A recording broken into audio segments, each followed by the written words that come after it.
सभापति महोदय, आज भारत के इतिहास में वह दिन है जो गस्तियां पंडित जवाहरलाल नेहरू जी के लीडरशिप में कांग्रेसों ने किया, उस गस्ती का एक रेक्टिफिकेशन होने जा रहा है और हम सब इसका स्वागत करते हैं। बहुत सारे लोगों ने अध्यक्ष महोदय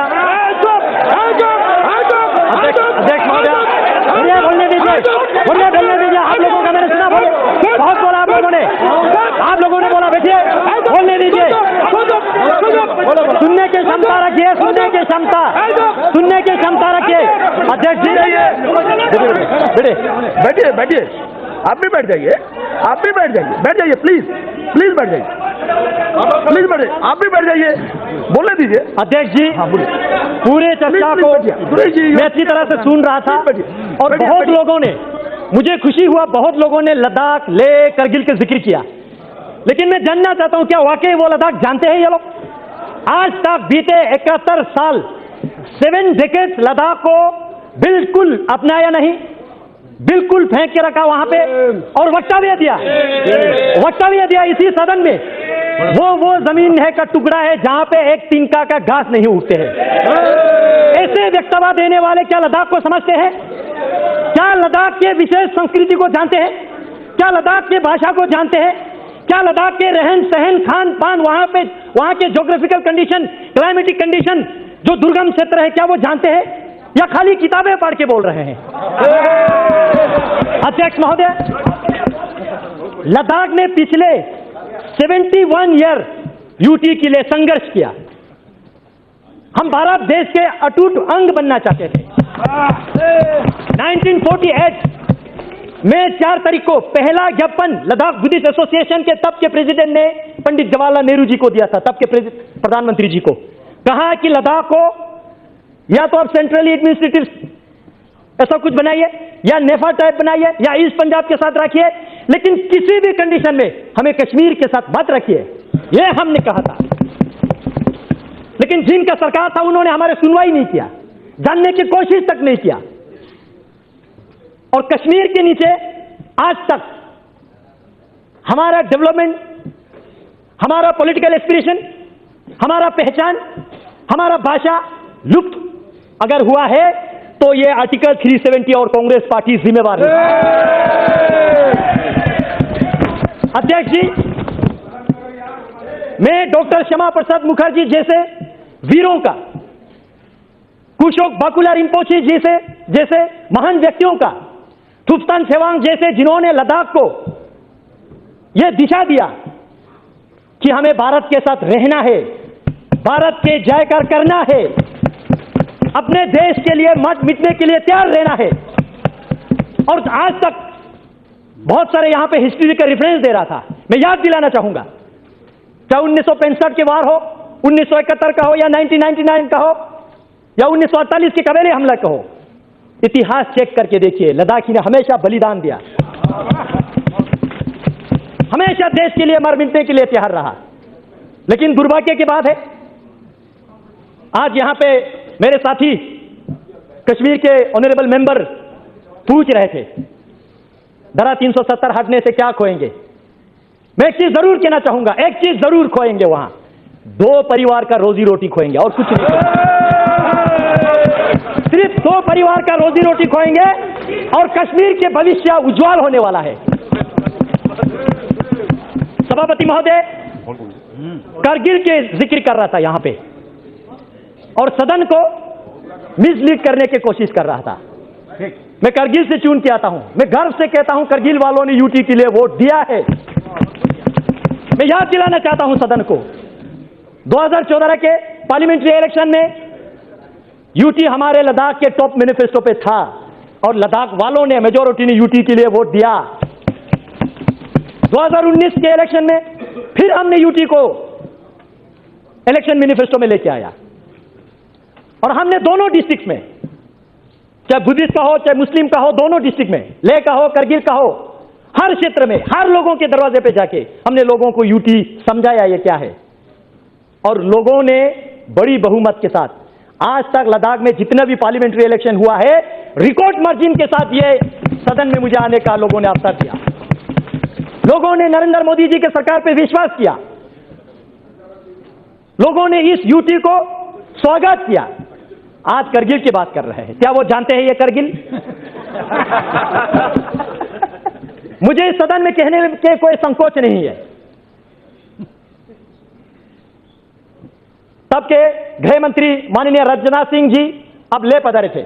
all party parliamentary delegation Jammu गए थे, कश्मीर गए थे और आप ले आए थे तब के होम सेक्रेटरी के साथ। पूरे लद्दाख के हर पॉलिटिकल पार्टीज के, बीजेपी, कांग्रेस, पीडीपी, एनसी लेके, मैं कश्मीर की बात नहीं कर रहा हूं, वहां अलग वातावरण है, मैं लेके बात कर रहा हूं। और साथ ही साथ हर रिलीजियस ऑर्गेनाइजेशन के, चाहे लद्दाख बुद्धिस्ट एसोसिएशन हो, अंजुमन इमामिया एसोसिएशन हो, या मोनुल इस्लाम हो, क्रिश्चियन एसोसिएशन हो, हिंदू महासभा हो, सब ने एक ही आवाज में कहा कि हमें यूटी चाहिए। राजनाथ सिंह जी पूछ रहे थे और क्या चाहिए बोलो, और हमने कहा और कुछ नहीं चाहिए, सिर्फ यूटी चाहिए। हमने ये कहा था। आज अध्यक्ष जी सुनने की क्षमता रखिए, सुनने की क्षमता रखिए। अभी तो टीलर है, सुनने की क्षमता रखिए।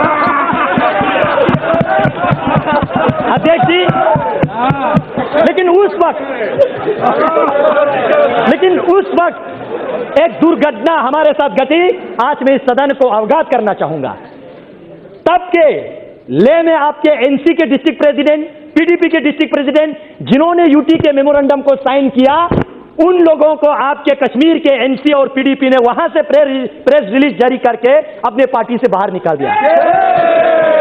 आज डेमोक्रेसी की बात कर रही है लोग, लोकतंत्र की बात कर रहे हैं। क्या वो थे आपका लोकतंत्र? लोगों का आवाज बंद करना, दबे कुचाले रखना, यह आपका लोकतंत्र था क्या? अध्यक्ष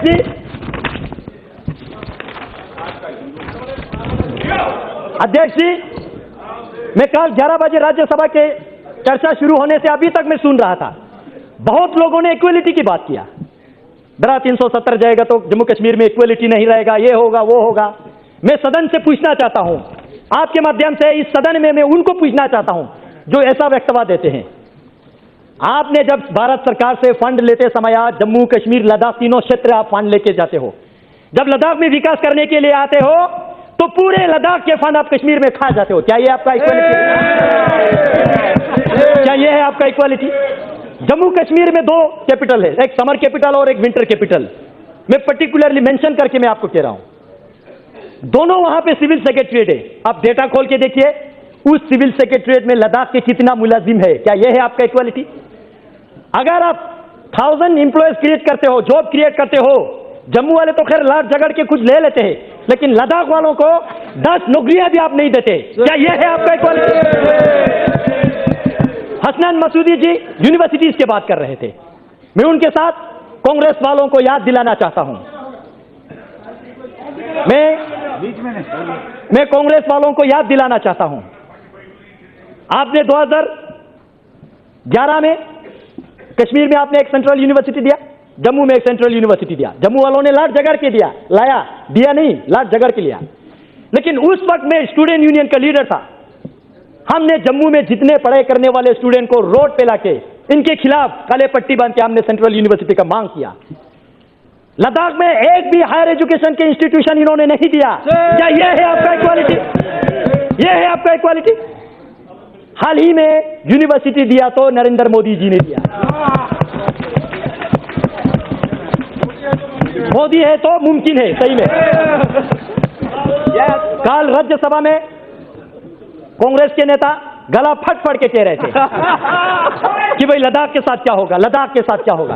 मैं जानना चाहता हूं अध्यक्ष महोदय, आपके माध्यम से मैं जानना चाहता हूं, जब आप 2008 में जम्मू कश्मीर के चीफ मिनिस्टर थे, आपने वहां पे 8 नया डिस्ट्रिक्ट बनाया, जिला 4 आपने कश्मीर को दिया, तो जम्मू वालों ने लड़ाई की तो 4 देना पड़ा। लद्दाख को आपने एक डिस्ट्रिक्ट भी नहीं दिया। क्या यह है आपका इक्वालिटी? यह आपका इक्वालिटी है? आज आप कहते हैं इक्वालिटी, हमारे भाषा लद्दाखी बोटी भाषा कहते हैं, कश्मीरी आपने लिपि ना होने से भी आपने रिकॉग्नाइज किया, 8 शेड्यूल में डाल दिया। जम्मू के डोगरी उन्होंने आंदोलन किया तो उनको भी दे दिया। लद्दाख के भाषा को आज तक आपने रिकॉग्नाइज किया। क्या यह है आपका इक्वालिटी? अध्यक्ष जी, सेक्युलरिज्म और डेमोक्रेसी की बात किया जा रहा है यहां पे। मैं जानना चाहता हूं, जिस कश्मीरी पंडितों को आपने इस धारा 370 के मिसयूज करते हुए लात मार के रातों रात निकाल दिया, क्या यह है आपका सेक्युलरिज्म? यह है आपका सेक्युलरिज्म? इसी धारा 370 को आपने मिसयूज करते हुए काल वक्तव्य दे रहा है गर्व से। लद्दाख में पहले बौद्ध संख्या ज्यादा था, आज मुस्लिम संख्या ज्यादा है। मैं अफसोस के साथ कहना चाहता हूं, यह आपने धारा 370 को मिसयूज करके जम्मू कश्मीर में आपने बुद्धिस्ट को खत्म करने की कोशिश किया। यह है आपका डेमोग्राफिक मेंटेन, यह है आपके सेक्युलरिज्म। अध्यक्ष महोदय, यही जिन परिवारों ने, मैं नहीं कहता हूं कि वहां पे शासन किया, मैं कहता हूं राज किया, यही परिवारों ने 1979 में लद्दाख को बंटवारा किया, बुद्धिस्ट मेजोरिटी के साथ लेह डिस्ट्रिक्ट, मुस्लिम मेजोरिटी के साथ करगिल डिस्ट्रिक्ट, और हम दोनों भाइयों को लड़वाया आज तक। यह है आपका सेक्युलरिज्म? फूट डालो, राज करो। क्या यह है आपका सेक्युलरिज्म? आज करगिल की जिक्र कर रहे थे, कह रहे थे करगिल बंद है। किसने कहा आपको करगिल बंद है? जानने की कोशिश कीजिए। मैं हूं लद्दाख से, मैं चुन के आ रहा हूं, आप नहीं आ रहे लद्दाख से। आप बैठिए, आप आराम से बैठिए, आप बैठिए। भाई साहब, आज तक आप लोगों ने बोला, आज हमारा बोलने का मौका है। बैठिए, बैठिए, आप मोदी शासन है, बैठिए। ये सिर्फ एक रोड और छोटा सा मार्केट को करगिल समझ बैठे हैं। भाई साहब, अगर आपको कारगिल देखना है तो ज़ांस्कार जाइए, वाखा मुलबेक शारगोल जाइए, आर्यन वैली जाइए, दस्तिक गरखोन देखिए। 70% करगिल के एरियाज जो है, वहां के लोग जो है आज इस डिसीजन को वेलकम करते हैं, इस बिल के समर्थन करते हैं। अध्यक्ष जी, आज ये वही वक्तव्य दे रहा है।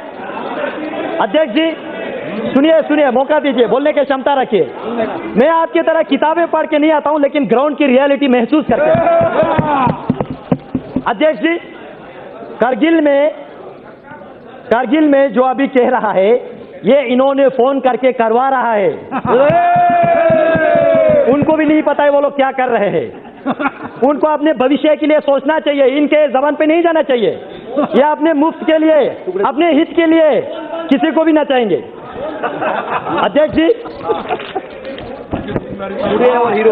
अध्यक्ष महोदय,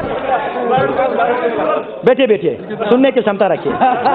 अध्यक्ष जी, आज से 66 वर्ष पहले जनसंघ के संस्थापक डॉक्टर श्यामा प्रसाद मुखर्जी ने 1953 में जो उन्होंने संघर्ष लिया, एक देश में 2 विधान, 2 निशान और 2 प्रधान, नहीं चलेगा, नहीं चलेगा। और इसी के संकल्प में मैं गर्व के साथ कहता हूं, इनको नहीं पता लद्दाख वालों ने अभी क्या किया आज तक। 2011 में आज ये कह रहे कि हमारा झंडा जा रहा है, झंडा जा रहा है। भाई साहब, आपका झंडा तो लद्दाख वालों ने 2011 में नकारा है। लद्दाख ऑटोनोमस हिल डेवलपमेंट काउंसिल ने रेजोल्यूशन पास किया 2011 में। जम्मू कश्मीर के जो झंडा लद्दाख ऑटोनोमस हिल डेवलपमेंट काउंसिल की चेयरमैन, एग्जीक्यूटिव काउंसलर, जो कैबिनेट और डिप्टी मिनिस्टर के रैंक के होते हैं, उनके घर ही को लगता था। हमने उस झंडा को नकारा, हमने नेशनल एम्ब्लेम वाला वहां पे लगाया, क्योंकि हम भारत देश का अटूट अंग बनना चाहते हैं। यह है लद्दाख, क्योंकि हम मानते हैं आन देश की शान देश की हम संतान है। 3 रंगों से रंग तिरंगा अपनी ये पहचान।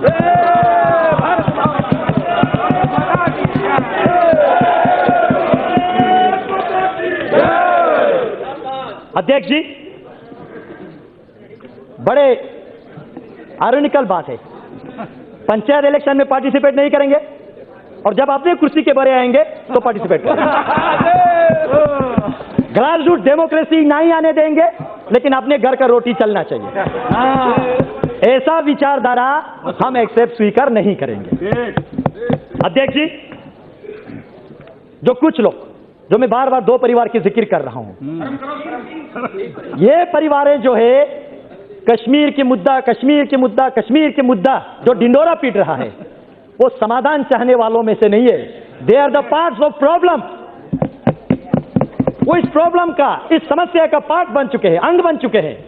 नशे में है वो आज भी समझ रही कि कश्मीर तो मेरा बाप का जागीर है। नहीं रहा, नहीं रहा, नहीं है। अध्यक्ष जी, मैं अंत में इसको कंक्लूड करने से पहले मैं भारत सरकार को धन्यवाद देना चाहता हूं। श्री नरेंद्र मोदी जी को, गृह मंत्री जी माननीय अमित शाह जी को और पूरे सहयोगी दल को, और जिनका दल नहीं है लेकिन इस बिल के फेवर में आने वाले हैं, उन लोगों को भी मैं पूरे लद्दाख के निवासियों की ओर से धन्यवाद देना चाहता हूं, क्योंकि आज पहली बार इस भारत के इतिहास में लद्दाखियों के सेंटिमेंट को, एस्पिरेशन को सुना जा रहा है। उस लद्दाख के जो चीन के साथ, पाकिस्तान के साथ सीमाएं लगते हैं, उस लद्दाख के महत्वपूर्ण को समझ रहे हैं। इस सरकार में इस बिल को हम वेलकम करते हैं और हम एक अंत में जो लोग अभी तक कंफ्यूज में, उनको एक रिक्वेस्ट छोटा सा करना है।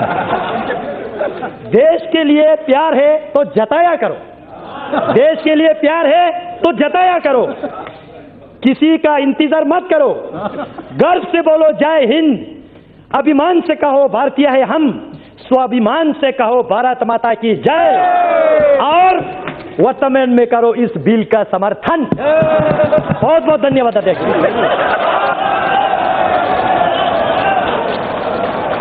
माननीय सदस्य बहुत लंबी लोकसभा क्षेत्र से आते हैं और मैं देखता हूं सदन में हमेशा सार्वजनिक बात कहते हैं माननीय सदस्य। मैं जानता हूं माननीय सदस्य बहुत लंबी लोकसभा क्षेत्र है और नौजवान होकर जब भी सदन में बोलते हैं, मैंने जब भी देखा अच्छा बोलते हैं। ऐसे माननीय सदस्यों को सबको अप्रिशिएट करना चाहिए। श्री